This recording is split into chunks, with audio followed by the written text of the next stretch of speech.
divorce court. Communication with me and Tremaine is rocky and it's rough. She loves to talk. I think her tongue is the strongest muscle in her body. When I met Tremaine, he was outgoing, and now all he wants to do is watch football. I need Yamina to listen twice as much as she talks. That's why God gave you 2 ears and 1 mouth. You go from 0 to 100 real quick, and I'm tired of it. Yamina does not hear anything I say. Tremaine, you need to step it up. Divorce court is now in session. The Honorable Judge Lynn Toler presiding. Good day, ladies and gentlemen. I'm here today with Yamina Parson and Tremaine Parson. Mr. and Mrs. Parson, you have been married for 3 years, but you've been together for 4.5, and you have 1 child together. You love each other, but there has been a bump in the road. And Mrs. Parson, you've come to me for my advice, so I'm going to start with you. Why don't you tell me what's going on in your marriage and why you've come to see me today? We've been married for approximately 3 years, and I realized that our communication just started going down after I gave birth to my daughter. I was diagnosed with postpartum depression, and after that, I felt like just communication just went down. How long were you suffering from postpartum depression? I can remember about 9 months is when 9 months? Yeah. Were you getting treated for it? No. That's a doctor thing. You know what I mean? I think people really need to pay attention to women right after they give birth, because that can happen. And it's just like, she's not just moody, she's got an issue going on, a hormonal issue. Was Mr. Parsons understanding and helpful? Initially, he wasn't, just because I felt like he just didn't understand.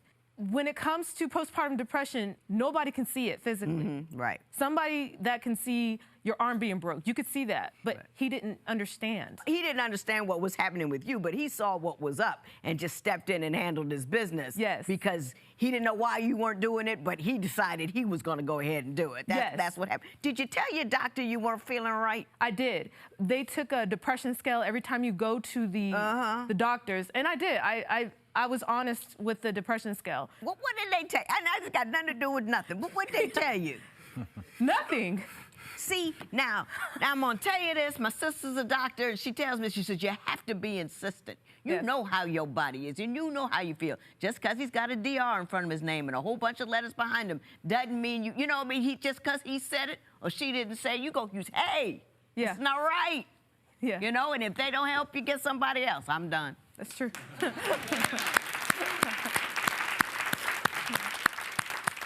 You the man. Try to be. You the man. You showed up, you didn't understand what was going on, you stepped in and you took care of business.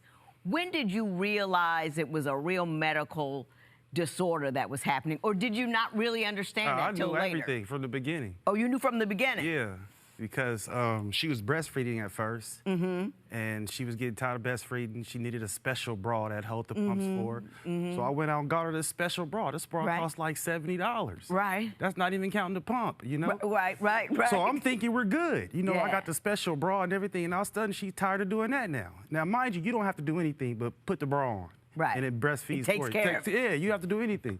But when she got tired of doing that, I knew something was wrong. What happened after that? Why did things become bumpy? Well, the situation with my job, I had to go back.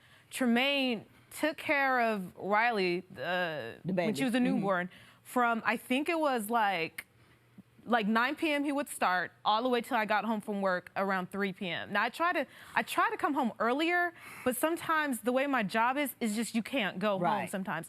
And I knew he was frustrated. He just didn't express himself. Was it difficult for you to talk about the concerns or the problems that you were having? Well, I don't really like talk about my problems. What talking gonna do? Well, you said that to a woman. I know. How crazy is that?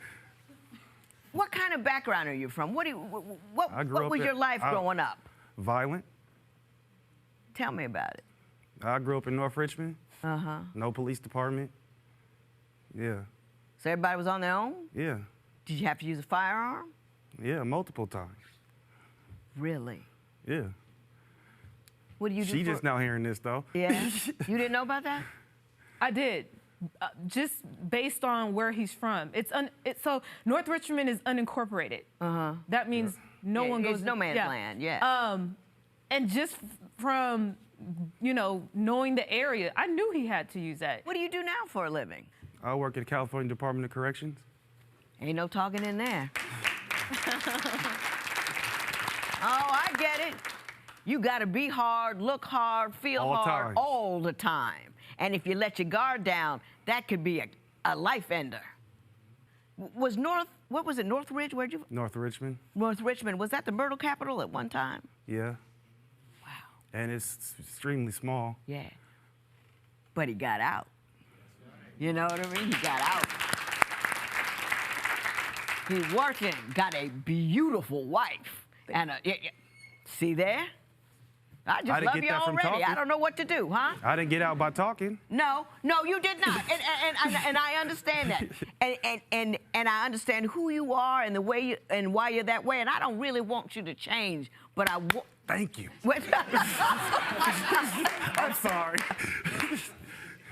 But what I do want you to do is gather another skill that you can use when you need it. Doesn't mean you got to be a chit-chatter. Don't mean you got to turn into a little junior woman chit-chatting about your feelings and stuff.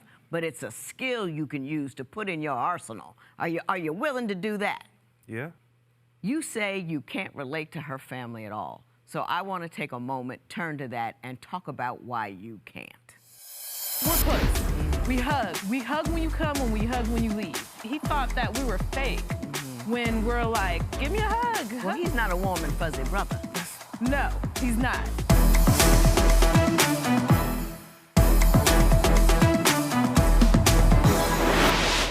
Mr. Parson, you say that her family doesn't like you and doesn't treat you well. Why don't you give me a couple examples of how her family treats you? It's just that I'm from a different world than them. Different world. So I don't feel comfortable mingling. Well, what kind of world are you from? I mean, we know it's Squareville. not North Richmond. Where do you come from? I come from Central California, so my background is extremely religious. I remember going to church, especially in the summertime, about average 4 days out of a 7-day week. Bible study, Sunday school, choir rehearsal, vacation Bible, all of that. Yeah, we're close. We hug. We hug when you come and we hug when you leave. And Tremaine's not used to that. He thought that we were fake when we're like, give me a hug. Well, he's not a warm and fuzzy brother. No, he's not at all. You said he doesn't get along well with a super white environment of your employment. No, he doesn't. Tell me about that. Every time we go to anywhere that has the majority white people, he doesn't want to go or he starts sweating profusely. Now, there's this one example where we went on vacation and invited our friends to bed and breakfast. Now, every morning you eat breakfast with everybody at the same time. He did not want to go. The first time he was like, I'm just going to wait in the car. The second morning, he was like, I'm at the door, but you didn't answer the phone, so I'm not going to go in. There was the last day, I had to pull his arm to actually go eat breakfast with us. And how'd he do? He was sweaty. It was bad. It was bad. He wouldn't stop sweating. It was Mr. bad, Parson, Judge. do white people make you nervous? No. It's not like I get nervous. I'm comfortable in my environment.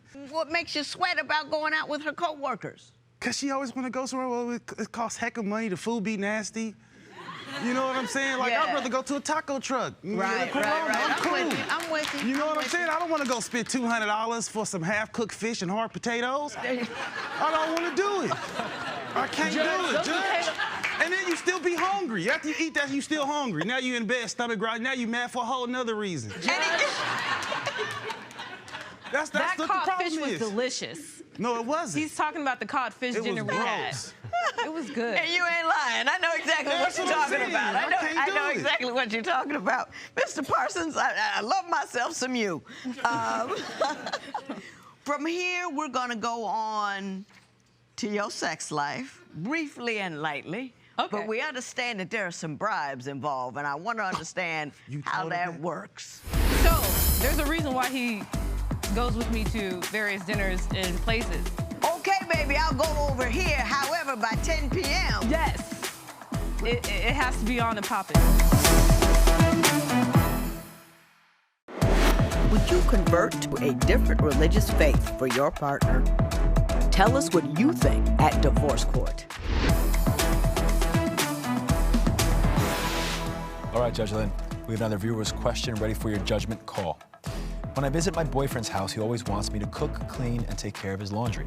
Sometimes I don't mind, but should I do wifely duties before marriage? Absolutely not. My husband got his first meal off of me after we got married. That's how we old school chicks get it done. Have more respect for yourself. Don't do it until the ring is on that finger. My fiance has a lot of female friends that I don't know. Is it wrong for me to tell him he can't see any of them socially if I haven't met them? Right or wrong isn't the question, because if you tell him not to see him, he's gonna do it anyway, because you can't tell people things like that. What you have to do is sit down and have a conversation with him about how it makes you feel and get him on board with what you need him to do. If you would like your case to be heard on Divorce Court, call us toll-free at 1-877-311-2222 or log on to our website at divorcecourt.com. Miss the show? Watch full episodes on our streaming platforms, and for exclusive content, go to Apple TV. So, I understand there is an issue regarding bribes and sex. What am I talking about here?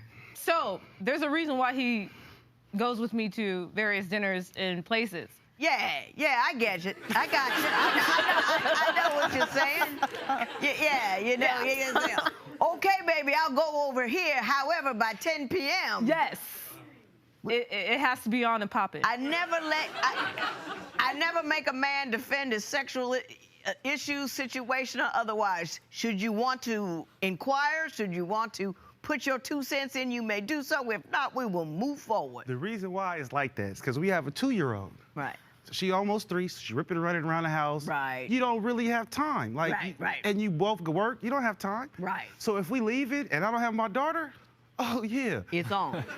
You better believe it. I don't think that's a bribe, really. I think that's kind of like the delicate dance of marriage. You know, everybody, you know, you okay, oh, I move this over here, you do that over there. It's what we do. Do you think that there is an issue in this marriage, Mr. Parson? I think she doesn't really listen well. Why don't you think she listens? I don't know why she don't listen. Well, what gives you the impression? Give me an example that would lead me to believe that she's not paying attention when you're talking to her. She had to go shop for a student. I told her, take her key. I'm going to the back of the house. I won't hear you. I'm going to put Riley to sleep, so I won't hear you knock at the door. You can ring the doorbell, knock at the door. I won't hear you because the TV's on, fans going, I won't hear you, so take your key. She says, okay, leaves, comes back. All I hear is boom, boom, boom. Why you open the door? Screaming and yelling at me, and I just told you to take your key. I'm not going to hear you when you come home. So if you would have listened to me when I said take your key, and the reason why I told you to take your key, you would have never. You wouldn't have been banging at the door, and you never would have been let out. Is that constant, or is That's constant. Every once in a while? That's constant. Do you find yourself in trouble or problematic because you didn't pay attention to what he told you? I feel like Tremaine is the one that doesn't listen. I feel like... Give me an example where you say he didn't listen to you. There was this one incident within this past week. My job is housing. I have to go in and out, emergencies, I gotta leave. Right. So I told him, I'm gonna be back at a certain time. I wasn't. He calls me like, well, where are you at? You said you'll be this, that, Riley needs, you know, A, B, C, Riley needs some food. I said, you got to be patient with me. He's like, no, you told me you're going to be back this and that. But I said, I also told you, you know how it is with my job. So he didn't listen to that half of the portion. Like, I'll be back between this time frame. However, if something else happens, you have to give me leeway. And he feels like I'm either making something up when it comes to me being able to leave and do what I have to do. Do you think she's wishy-washy? Yeah. Most definitely. I don't think she believes what she's saying now. I so know what's going on here. And I'm so crazy about the both of you. I don't know what to do. And I'm going to tell you what to do about what's not going right here. Because you are a fantastic couple. A fantastic couple. gorgeous woman, solid, handsome dude, and you've got a few little regular married hiccups that we can just iron out, and you can ride on out into the sunset. Today's question sponsored by... What's the greatest challenge when both partners have demanding careers? Share your opinion on Twitter and Instagram at Divorce Court. Divorce Court will be right back.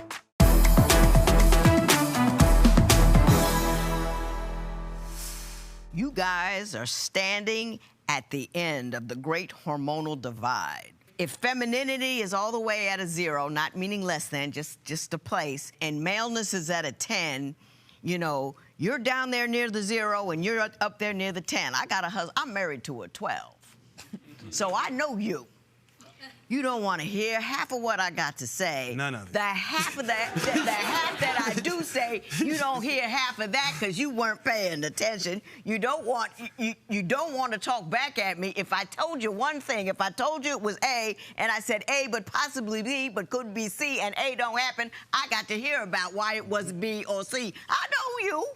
Now let me tell you how to be a you that she can deal with a little better. First of all, number one, you engage in strategic listening. I honestly believe my husband don't hear 80% of what I say. Good man. I really don't. But he does pay attention when he's supposed to. Okay. And he repeats what I said, so I know he heard it. So if every once in a while he repeats what I said, I'm satisfied. Now, knowing that he ain't gonna pay attention to 80% of what you say, you gotta really understand what you need him to hear. Now, I say a whole lot more than he wants to hear, and he knows to sit there. Quiet. But I touch him on his knee and I said, but baby, I need you to hear this part. I'm leaving tomorrow at 5 and I don't have a kid, whatever it is. Baby, I need you to hear this part. So I can give him all the who shot John, and he just floats through it like bobbing in the water. But when I touch his knee and I said, baby, I need you to hear this, he hones in, and then he repeats it. So you can make him hear more by saying less.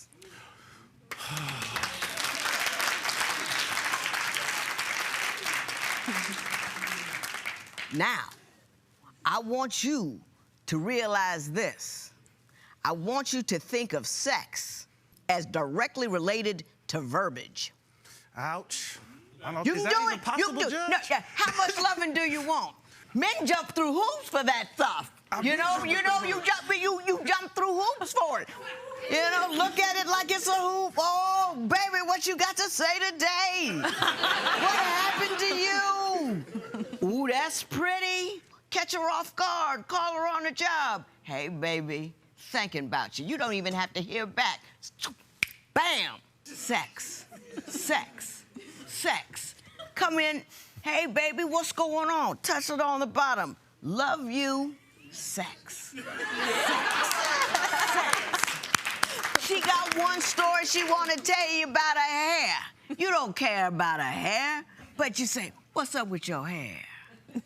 Sex. Sex. Sex. I can do that, Judge. It's all a game. It's all about knowing what your target is and be willing to work toward your target. You're just working for what you want. You understand that? Yes, ma'am. Best of luck to both of you. This matter is adjourned. Thank you, Judge. You gonna be a better listener? Yeah. If she talking less, it'd be easier. Good point.